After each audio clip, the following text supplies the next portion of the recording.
The stock market is doing something that it has never done before, but when it did things like this in the past, it always made for big opportunities. The government is still shut down and is on track to be the second longest shutdown in history. Trump is floating around the idea of $1,000 to $2,000 dividend stimulus checks for Americans, and the stock market is getting spicy. I hope you're as excited as I am. This week's going to be action-packed.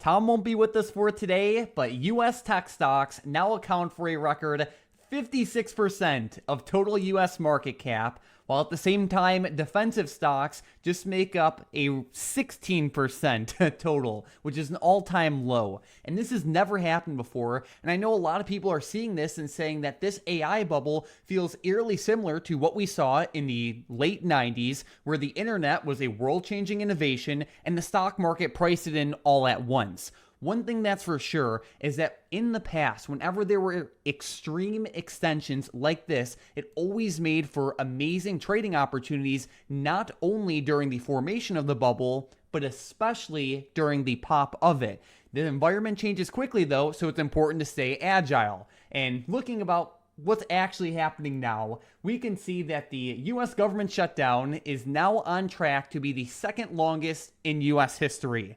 Prediction markets are expecting this to last 22 days, so it looks like Trump might be the back-to-back shutdown champ. We'll see. But like we've showcased before, just because the government is shut down, that doesn't mean that the stock market has to fall. Some government shutdowns have been very good for the stock market, like the last one, but this was definitely a unique situation because it happened at the very bottom of the US-China tariff trade war. So realistically, every government shutdown is different. And looking at what's actually happening this time around, we can see that whether you're looking at the S&P 500, Bitcoin, gold, silver, or almost anything else, the market is at all-time highs. And that is not because the economy is just absolutely crushing it right now, but instead because the smart money knows the dollar is getting killed. So it just makes sense to put your money quite literally anywhere else. And now Trump is floating around the idea of $1,000 to $2,000 dividend stimulus checks for Americans from all of this tariff revenue that's coming in, which would just exacerbate the situation even more. So when we look at the market right now, yes, we're very close to all-time highs, and that is great to see. One thing that really stood out to me on Friday is in the middle of the day, we saw a good amount of selling pressure, and there really was no real news to go along with this. We can see with SPY right now that all-time high is right around 672.68. Right now we're at like 669.50. We do have two very key levels of support coming up at 668 and 667. These have been key over the past few weeks, but if these break, the next major level of support isn't down until like that 662 area. Yes, there are some like minor support levels around like 665 and you could say maybe like 665.50, but these levels have not been as important over the past few weeks as like 662. So if we do see a break below 667, things can definitely get pretty spicy. Again, what's good though is that we're still close to all-time highs, so that's, definitely a good sign. 671 is an area of resistance from Friday. It's not like the biggest level ever, but it is something worth keeping in mind. And everyone's favorite level, 672.68, the all-time high, is of course the most important resistance level right now.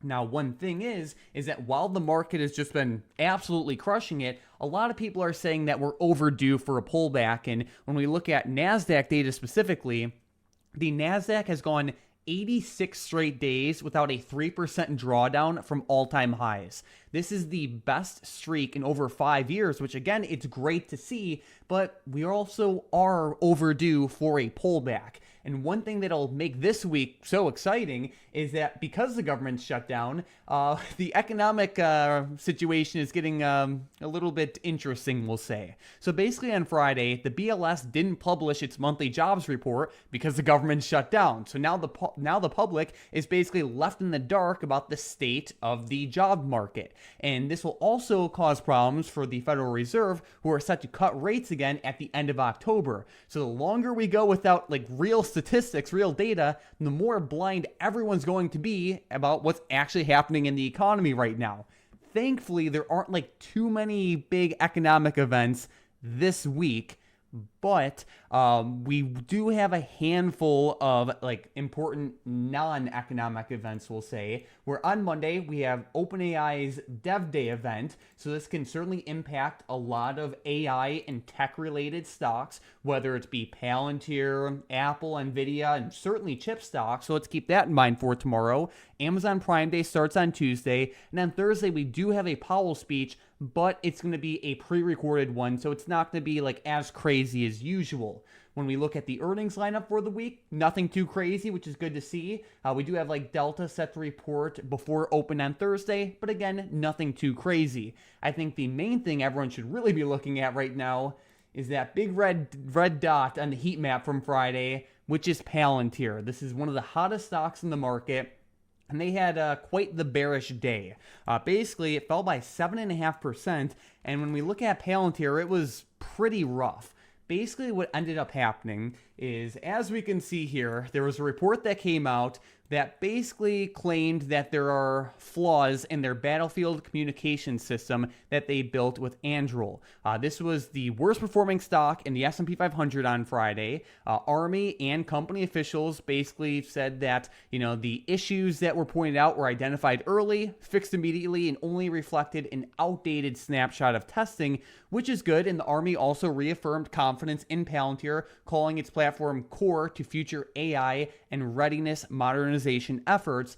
And while Palantir has been crushing it over the past few years, this news is still having a meaningful impact on the stock. Even though the flaws were mitigated, credibility is very important for Palantir, and any negative headlines can definitely temporarily weigh in on sentiment and especially algorithmic trading signals. So when you have a 7.5% down day and your stock is at a major resistance point at 190, it definitely gets the stock to a critical point where, like we've seen in the past, when Palantir has, just risen so much and it just has some bad news and hard selling, this selling can continue to bleed for multiple days at a time.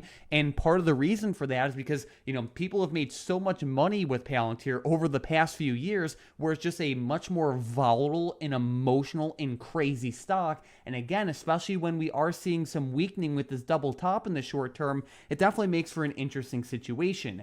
Palantir is definitely a stock that's on my radar. It's very hard to short this stock, just given how much of a beast it is, but especially if we break through that 170 support from Friday, this can be another one of those situations like we saw in the past where we see a lot of selling come in and it starts to build on itself. So Palantir is definitely on my radar for tomorrow. If we see a break below 170 and continuous pressure on these lows, I would not be surprised to see this stock hit the low 160s this week. But again, because Palantir is so strong, we have to also acknowledge the event where the stock just rebounds up. So if we do not see meaningful pressure on lows around 170, be very careful shorting this one because it can certainly, certainly a strong stock. So keep that in mind. But another stock that is on my radar for this week is Ford. And they actually had a very good and somewhat unexpected positive day on Friday. It popped up by around 3.7%. And there was some good news where basically Detroit auto stocks are jumping on a report of tariff relief for U.S. vehicles. So Trump is considering significant tariff relief for the production of vehicles in the U.S. And supposedly, even though there wasn't a ton of information related to this released just yet, this can potentially eliminate much of the major costs that these car companies are paying. So for that reason, Ford is definitely on my bullish radar. I like how all of the information has not been released related to this yet, because it creates more uncertainty where, all of the smart money hedge funds and, key players like that can't price in all of this information just yet. So Ford is definitely on my bullish radar. I would love to see this stock continue to put pressure on intraday highs. It would be great to see it break above that $12.75 level. And again, if this momentum can continue, I would not be surprised to see this stock get closer to that like $13.15 area, like we saw last week with the basically the pharmaceutical stocks going crazy with Trump RX. Trump news, especially like meaningful Trump news, can certainly cause like a strong, I guess you could say, frenzy for multiple days at a time. Pfizer ran very strongly for multiple days last week, while Eli Lilly crushed it as well, among many other stocks. So basically, Ford is on my radar for this. We'll see if it can live up to the hype, but it's definitely close on watch. But besides that, let's jump right into today's momentum plays. And with the first one, we have Spotify, and it is to the downside. The breakdown level we're looking for here is $680. With the next one, we have Meta, also to the downside, with a breakdown level at $710. And then with the last one, we still have Pfizer. It's been holding up very well with that Trump RX news. If we can continue to see this one push higher, the breakout level is $27.70. These are three volatile stocks on the radar for potential continuations, but they should only consider being played if and only if they break through the levels listed. As we always say, how you trade is much more important than what you trade. Whether you trade these three stocks or anything else, focus on making smart, long-term oriented, disciplined trading decisions. If you struggle with this, you can learn completely for free in the Key Lessons channel of the StockedUp Discord, so definitely check that out. But besides that, let's also get into today's big money trade, and we are looking at a $174,000 trade with StubHub. And this one is very interesting because there wasn't a ton of order flow that came in on Friday, but basically the trader here is putting on a bullish position where they bought the stub 20 strike call options that expire on October 17th of 2025. So this is an ultra short-term trade. For my advanced traders out there, this is technically a call debit spread where they also shorted the $22.50 strike call options. But basically, StubHub is a recent IPO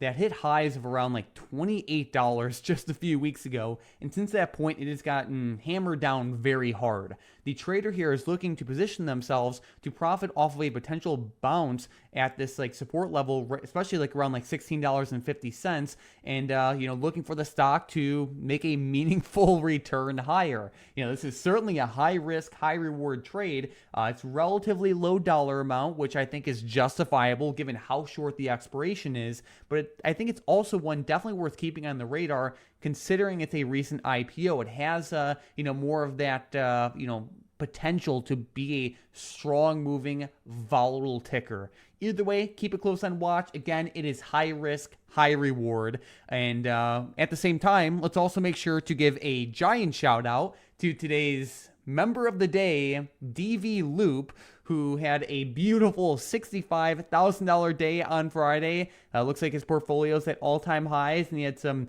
very nice things to say as well. Shout out to you, DV Loop. He said, thank you, Tom and Mike, for Bookmap. This is an incredible tool and an absolute must-have. So huge shout out to you. Keep up the great work going forward. If you guys are into short-term trading and you haven't at least tried out Bookmap yet, definitely check it out. DV Loop definitely likes it, but basically it is like the X-ray vision of the stock market. It lets you see key buy and sell areas among so many other things.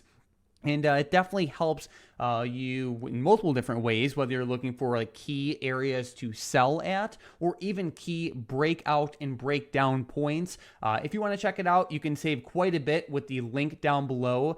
Basically, that link opens up special offers that you can just get a better deal than you otherwise would be able to. It's actually really good. It's actually a really good deal too. So check it out if you're interested. And if you're new to the channel, definitely consider obliterating that subscribe button. We post brand new videos all the time covering the most important news, information, chart setups, daily SPY levels and analysis, big money plays, historical stats, and basically everything you need to know about the stock market every single day.